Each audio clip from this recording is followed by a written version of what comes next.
What's up, guys? Welcome back to the Last Word Sports Podcast. I know it's been a while. We're sorry for not putting out too much content. We've all kind of been taking it easy as summer started to roll in, but we're back for you guys. Start to make more content. So we're going to put out a video today talking about our early predictions for who will make the college football playoff before the season even starts. Here again with my guest, my brother, Peter. So, Peter, let's get started. And the way we're going to do it is we're not necessarily going to rank like the best four teams in the country, but we're thinking the four teams with the best chance at making the playoff. Yeah. So, for example, even if you think LSU, Alabama, and Georgia are three of the best four teams in the country, you probably wouldn't put all three in the playoff because realistically, not all three are going to probably not going to be three teams from the SEC. So, Pete, you want to get us started? All right, so at my number 4 spot, I have Oregon. I think they have a really tough schedule. Probably not as tough as some other teams, but Ohio State in week 2, definitely a tough game. North Dakota State is their first game, which is actually a really tough game because they're the number 1 FCS team. Keep going undefeated. Trey Lance, and they're probably better than most FBS teams, going to be honest. A lot of FBS teams. So starting off with the North Dakota State game, very hard for them. New quarterback. They have 2 4-star recruits in their quarterback position. They got the guy from Boston College. What's his name? Anthony Brown. Solid player. Tyler Shuck. Mm-hmm. Good quarterback, kind of a mystery. He's looking He was like the starter. Right in relief last year. But you never know. So that's going to be a tough game, figuring everything out. Going right into Ohio State next with no home team crowd because you can't go to a sports game. Probably in not Oregon. going to be fans. No fans in Oregon. They have USC supposed to be a top 15 team. USC a top 15 team. They do have USC at home, which is good. They lost to Arizona State last year. That could be a tough game, especially with Jaden Daniels being better. Washington's always a tough game. What they do have good for them is Washington State is really no longer an issue without Mike Leach. Yeah, probably. And also they kept 9 out of 11 of their starting defenders. And the 2 people that are replacing are the 2 best linebackers in the class, Noah Sewell and Justin Flo. Justin Flo got like a .998 rating on 24/7 Sports. Great recruit. And Mario Cristobal. Everyone's saying the offensive line's going to be a problem. Cristobal manages it every year. And we have the best offensive lineman in the country. Yeah, and like I like to say, 2020 draft was the year of offensive linemen, but yet Penei Sewell, as a sophomore, beat all of them in the best offensive lineman trophy, so he's obviously really good. For sure. Yeah. So, as an Oregon fan, it pains me to say this. I left Oregon out of my playoff, and I'm going to put Oklahoma in at number 4. I know you're going to hate me for this because every year Oklahoma gets in, and they're nowhere near as good as the top 3 teams, and they get beat. And I know they don't necessarily have a quarterback right now with Jalen Hurts leaving, but no, they have Spencer Rattler, who has looked really good. I know there's been some highlight videos and stuff, and you can't necessarily judge, but I'm pretty sure he was a pretty highly touted prospect, and he's looked really good, at least in training type scenarios. And at the end of the day, I trust in coaching. I like Mario Cristobal. Lincoln Riley is a much more proven coach, and at the same time, they still have some nice weapons like Charleston Rambo at receiver. And the key here is it was between Oregon and Oklahoma for me at the 4th spot. I don't want to go with too much of a dark horse. And the key was just the Ohio State game. Oklahoma doesn't have to play anyone like Ohio State. Assuming, like both teams typically do, will lose one conference game, one upset. If Oregon loses to Ohio State, even if it's a close game, and then takes a loss to a Washington or a USC or somebody, let's say USC finishes as like a top 25 team. Oregon loses to Ohio State, USC, and Oklahoma has like one loss to a Kansas State again, but wins out the rest of their games as the Big 12 conference champs. They'll probably put in Oklahoma over Oregon. So that's why I put Oklahoma at 4. Yep. Okay, at my number 3 spot, I actually have Clemson. Now, you could say Clemson's the best team in the FBS, and I could totally understand that. Maybe they are.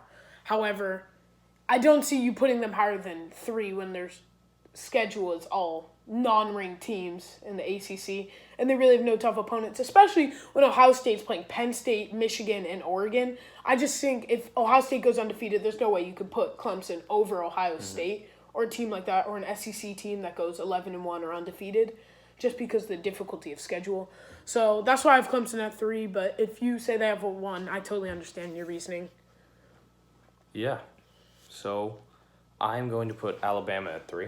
Okay. I know you like some other SEC teams more than that, but for me, the 3 SEC powerhouses that we're talking about, and I like Auburn, but I'm not really sold on Bo Nix, and I don't think they're going to make the playoff this year.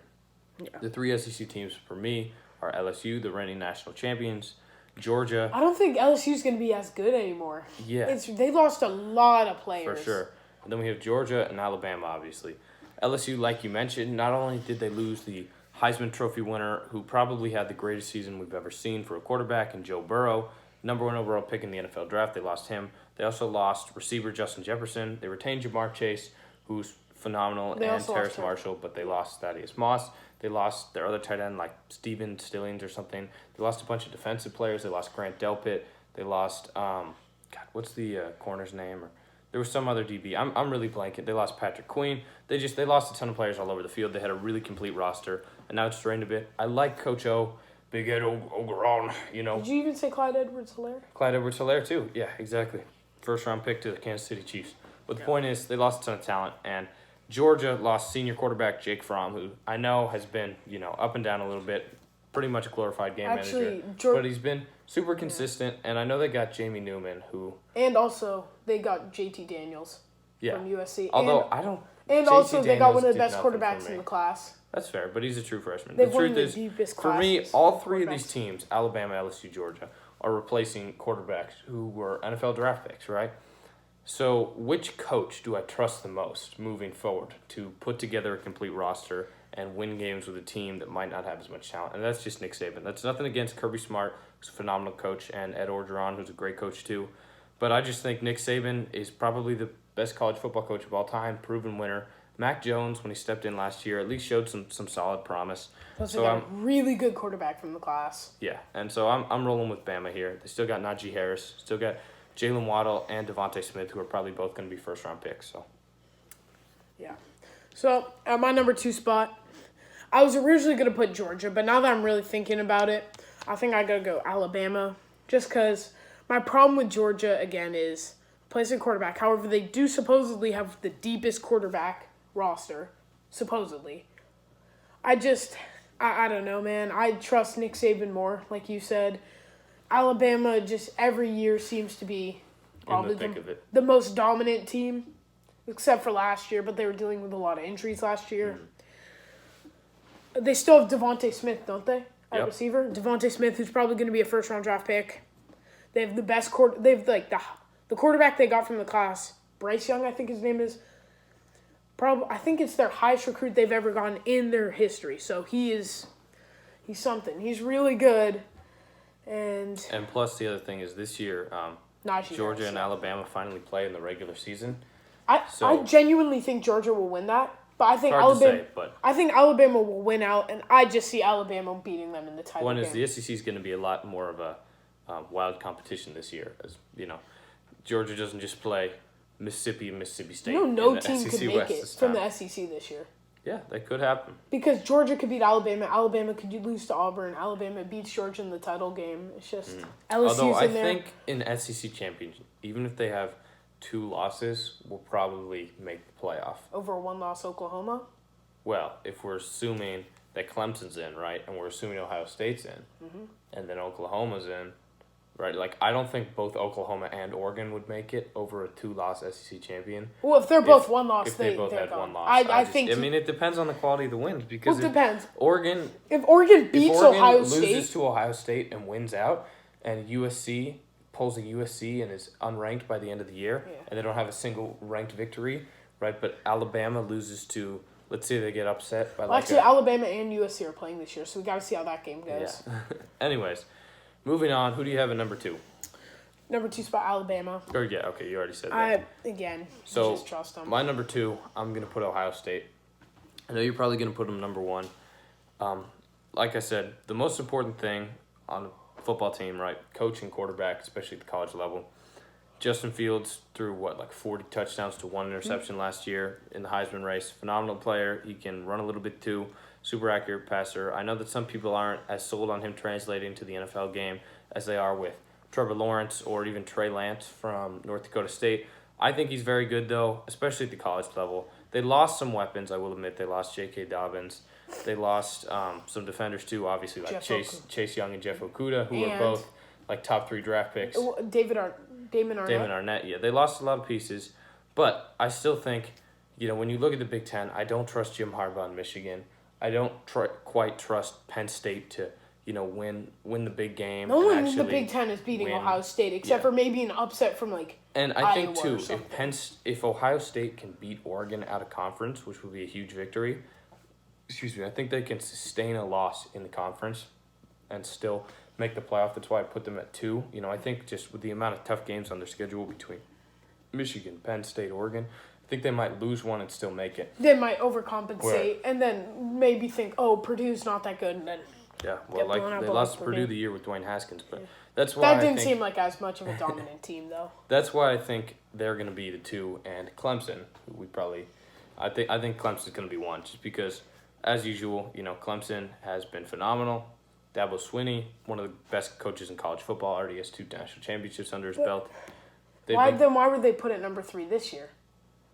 Because LSU had blown out everybody, SEC champion. Well, Ohio State could definitely Joe Burrow was the unanimous Heisman, and Ohio State was undefeated, and Ohio State very well could go undefeated. And but I just told you, I think they'll be ranked below Clemson because I think they'll have 1 loss and still make the playoff. I think Clemson will go undefeated just because their schedule is easier. But you guys know that this is a team that can contend. They won the national title 2 years ago, lost in the championship this past year. They're perennial contenders. Trevor Lawrence is always going to be, touted as the number 1 overall pick in the NFL draft as soon as it rolls around. He's a phenomenal prospect. He can make all the throws, requisite throws. He's got a great arm. He can run, too, at that 70-yard touchdown run against Ohio State in the playoff. He's great. Dabo's a great coach. You just got to believe in Clemson. I'm going to make a little switch in my list. Now that I'm thinking about it with all the losses, I'm going to put Ohio State at 4 and put Oregon at 1. I actually think that's right. The North Dakota State game is where they're going to find their quarterback. And I really think where Oregon is? They might switch between 1, 2, 3 quarterbacks, but they're going to find it. And I think Ohio State coming down to Eugene, Oregon is going to be a game they will remember. This is the game Oregon gets their revenge. We had loud fans, but we'll see what happens. This is the game Oregon gets revenge. Ohio State lost so many pieces. They did lose a lot. A lot of pieces. That's why I wasn't going to put them. And the Oregon defense, it's legit. They're Javon really Holland, good. we're Kayvon crazy. Thibodeau, best defensive lineman in the country. He's up there, man. He's crazy. He's really good, and I really like C.J. Verdell. We didn't even talk about him. He could be a first-round pick, too. Yeah, and the offensive line, I think I've said this already, Cristobal is probably the best coach at building an offensive line in the FBS. Yeah, I mean, it's not going to be as good as last year, but we could, as long as we have a good offensive line. Plus, didn't we get a 5-star receiver from the class? I think we did. He chose us over Bama or something. And also, he was there's another guy that's looking at Oregon. If I think we get him, we're going to be really good. It's a 5-star tackle. I can't remember his name. If he comes to Oregon, we'll have Penei Sewell as one tackle. This dude as our other tackle. And, I mean, Cristobal is just a great offensive lineman scouter. Mm-hmm. Really good at building offensive line as he's played at the U. Offensive lineman. All right. So, to reiterate, I had Oklahoma at 4. I had Alabama at 3. Ohio State at 2. And I had Clemson at number 1. Petey, you had? Ohio State at 4. Clemson at 3. Alabama at 2. And Oregon at 1. They're going to go undefeated. And that's all we got, folks.